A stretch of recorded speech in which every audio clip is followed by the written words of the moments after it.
Cuando hablamos de un proyecto de inversión o una empresa, uno puede resumir en términos muy simplificados, planteando la idea de que vamos a tener ciertos ingresos, vamos a tener un determinado costo, y la diferencia entre los ingresos y los costos nos va a generar un beneficio o una pérdida. Si supusiéramos un solo producto para este proyecto o esta actividad económica, entonces podemos descomponer los ingresos diciendo que los ingresos se van a definir en base a la cantidad del producto que vendo y al precio al cual lo vendo. Si vendo varios productos, los ingresos van a ser la suma de esas relaciones entre cantidad y precio. Es muy frecuente, ¿cierto?, que se hable de ingreso es igual a P por Q, refiriéndonos a precio por cantidad. Cuando hablamos de costos, estamos refiriéndonos a lo que nos cuesta, a los gastos que debemos incurrir para producir nuestro producto o productos.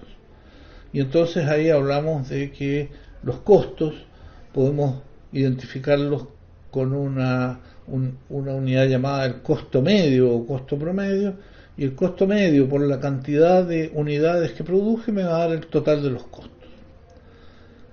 En definitiva, cuando yo estoy generando algún tipo de actividad productiva, tengo por un lado una cantidad que producir. Voy a determinar esa cantidad en función de lo que en economía se llama el nivel óptimo de producción. Voy a definir cuáles son mis costos, puedo gestionar mis costos y voy a tener un dato que es el precio, que depende del mercado y también del tipo de mercado. Vamos a ver, como decíamos en la introducción, que existen dos grandes tipos de mercado: el mercado de competencia perfecta y el mercado de competencia imperfecta. Si observamos estas láminas, nos vamos a encontrar con un conjunto de productos, lingotes de oro, trozos de carbón, fruta fresca, tomates a granel, granos a granel, café, arroz, azúcar, todo ello a granel. Esa imagen que representa el petróleo y sus derivados. Por acá tenemos otra imagen que nos muestra distintos tipos de metales: plata, oro, cobre, acero. Tenemos una canasta con hortalizas, más hortalizas. Estos productos y algunos otros tienen en común una característica: son productos que los economistas llaman productos homogéneos, es decir, no es posible diferenciar o distinguir quién lo produjo. Cuando una empresa minera vende cobre, lo que vende es precisamente cobre con un determinado porcentaje de pureza, y el cobre que vende Codelco o Chuquicamata es exactamente igual al cobre que vende Billiton en Sudáfrica o en Australia. Es decir, el comprador de cobre no le interesa de dónde viene el cobre que compra, porque lo que busca es cobre de una determinada pureza, y todos los productores de cobre producen exactamente el mismo producto. Nunca vemos publicidad asociada a empresas de cobre que digan compre el cobre del teniente porque es más resistente, por ejemplo. Nunca vemos ese tipo de publicidad. Lo mismo ocurre con el carbón. Cuando compramos tomates en el terminal o en la feria, lo que nos preocupa es que en los distintos puestos de tomate me voy a dar cuenta que venden el mismo tipo de tomate, comparando tomates del mismo tamaño, por supuesto, y lo que me va a preocupar es cuál es el precio, y voy a comprar allí donde el tomate esté más barato. Eso es lo que me determina mi decisión sobre el tomate, y no de qué parcela viene. Lo mismo ocurre en los otros productos que mostramos en esta lámina. Si nos fijamos en la siguiente lámina, nos vamos a encontrar con un conjunto de logos de empresas. En la lámina anterior veíamos productos que podríamos llamar genéricos. Esos productos genéricos funcionan en lo que se llaman mercados de competencia perfecta o cercanos a la perfecta, porque el precio lo determina estrictamente la oferta y la demanda, cuánto hay disponible y cuánto es lo que las personas interesadas en consumir ese producto están dispuestos a comprar. En ese juego de oferta y demanda se determina el precio de ese producto. Da lo mismo si un productor decide aumentar o disminuir su producción, va a tener muy poca injerencia en el precio. Lo que va a ocurrir es que son tantos los productores que ninguno de ellos tiene suficiente peso como para afectar al precio. Incluso en el caso del cobre, si ven hay grandes compañías, hay suficientes compañías en el mundo que producen cobre como para que el precio lo determine el mercado y no un productor en particular. Cuando observamos, en cambio, estos logos, automáticamente los asociamos a un conjunto de productos reconocidos y en los cuales yo reconozco algún tipo de diferenciación, ¿cierto? Hay logos inconfundibles, famosos en todo el mundo, muy antiguos, ya clásicos, como el de Coca-Cola, ¿cierto? Y en todos estos casos, quienes producen estos bienes han logrado producir una diferencia, una sensación o una percepción de diferencia que permite que el consumidor esté dispuesto a pagar un poco más por una bebida cola si acaso es Coca-Cola.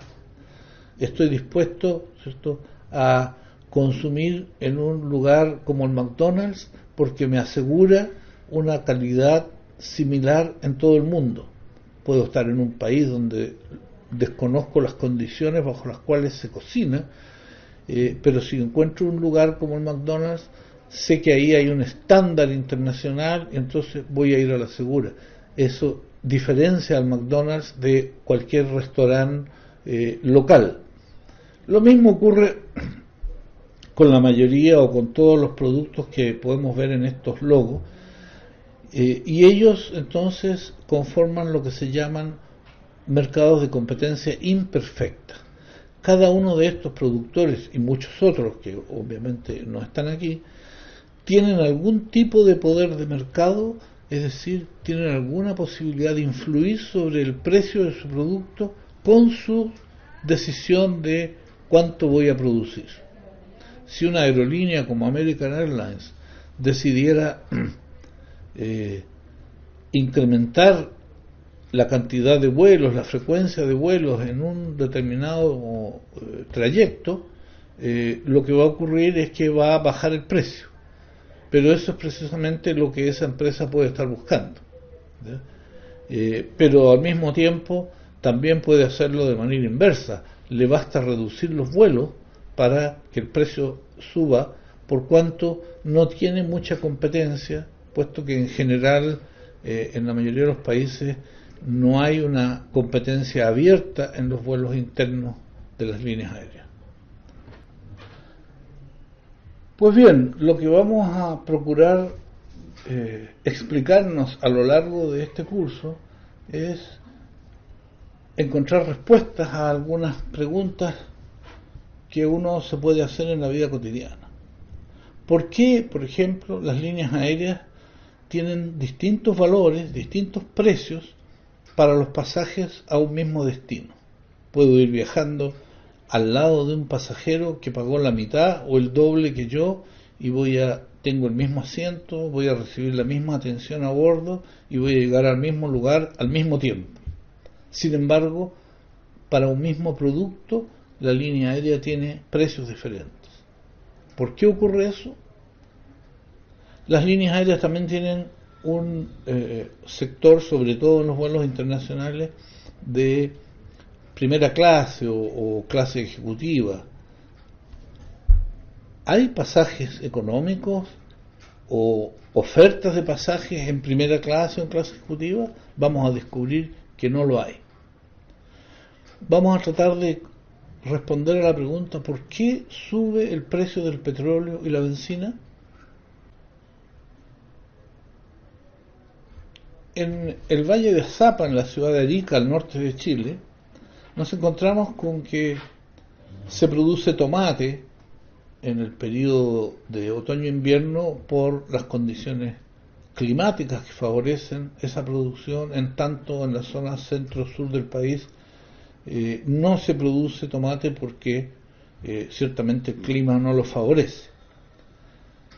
Eso hace que en la temporada otoño-invierno el precio del tomate en Chile tiene un aumento notorio. Ese aumento es el que permite que los productores a 2.000 kilómetros de la zona central obtengan utilidades y estén en un negocio con beneficios, a pesar de que el costo de producir tomate en este valle es más alto que en la zona central por diferentes causas, y además hay que pagar un flete que no es barato, y sin embargo ese precio que aumenta en el periodo de otoño-invierno justifica que estos productores siembren y cosechen tomate. Pero en este mismo valle uno puede observar que depende de la ubicación. Los que están en la zona central del valle, la zona baja del valle, obtienen beneficios más altos que los que han plantado la ladera del cerro en el mismo valle. También podemos hacernos la pregunta, ¿cuál sería el precio del tomate si se mantuviera la productividad que tenía este valle antes que se incorporara el riego tecnificado? La productividad pasó de 20 toneladas por hectárea a 200 toneladas por hectárea. Vamos a dejar esto también para verlo y buscar las respuestas a lo largo del curso. Hemos observado que a lo largo de los últimos años el precio del cobre ha estado variando, llegó a superar los 3 e incluso los 4 dólares por libra de cobre. Y la explicación a eso es que países en fuerte desarrollo como China e India han estado aumentando la demanda por cobre de manera muy fuerte. Pensemos que si un país grande y muy poblado como China empieza a desarrollar su industria, necesita electricidad, y para poder producir y transportar electricidad necesito cobre. Entonces podríamos decir el precio del cobre aumentó porque ha aumentado la demanda mundial por cobre. Pero eso nos podría llevar a una pregunta en el otro sentido. Un computador que es 1 millón o 2 millones de veces medido en velocidad, en capacidad, etcétera, un computador actual cuesta la tercera parte de lo que costaba hace 30 años un computador Atari, que tenía una capacidad limitadísima. ¿Cómo explico entonces, ¿cierto?, que este computador muchísimo más poderoso cuesta la mitad si consideramos que la demanda por computadores también se ha incrementado significativamente desde hace 30 años hasta la fecha? Vamos a tratar de responder también a esa pregunta cuando entremos a analizar los movimientos en la oferta y demanda.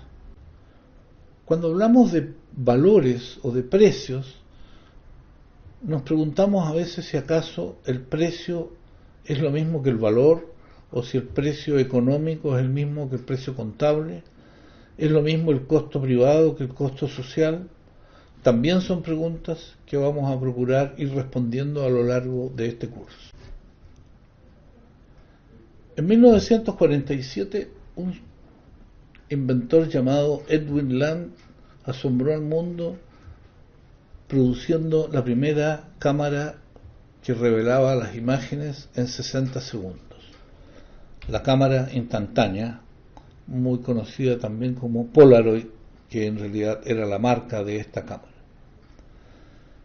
Esta cámara vino a desafiar o a complementar a la cámara tradicional que utilizaban nuestros padres y abuelos, la cámara de rollo fotográfico. La gracia de esta cámara es que no había que esperar enviar el rollo a una casa fotográfica donde lo revelaban y producían las fotos impresas. Esta cámara imprimía la foto en menos de un minuto, instantáneamente.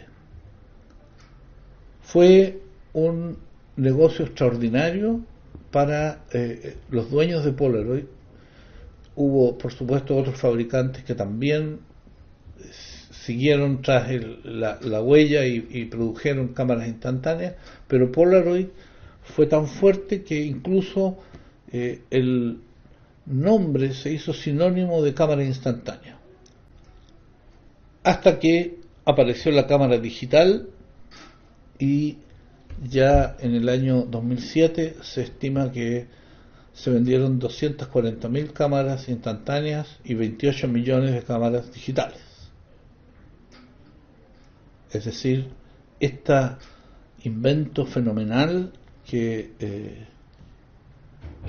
ofreció la solución para tener una foto instantánea, de pronto se vio desplazado por un nuevo producto que fue la cámara digital.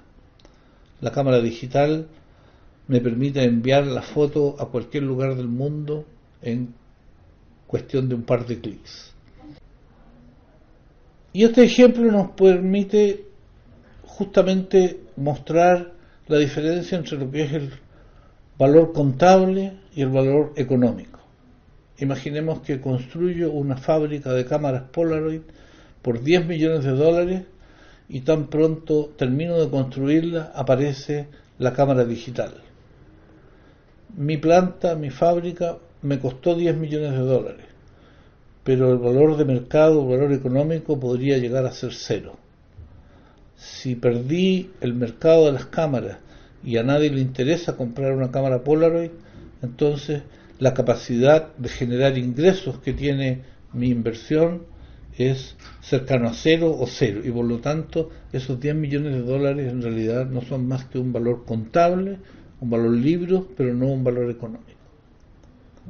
Por otro lado, cuando nosotros revisamos el costo del transporte de personas en una ciudad como Santiago de Chile, ciertamente que las empresas de transporte incorporan o consideran el combustible, el personal, los repuestos, el mantenimiento, la inversión.